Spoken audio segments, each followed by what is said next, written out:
Hello everyone, today I'm going to demo using advanced search to search merge requests and filter the result by author.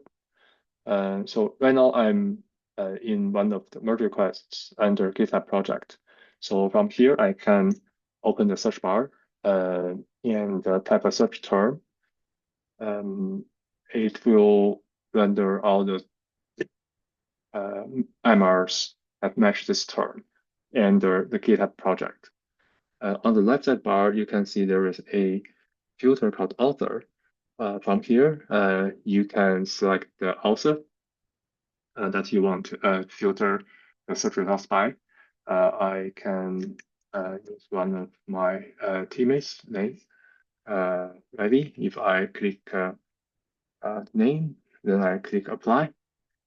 So it will render all the merge requests authored by this user.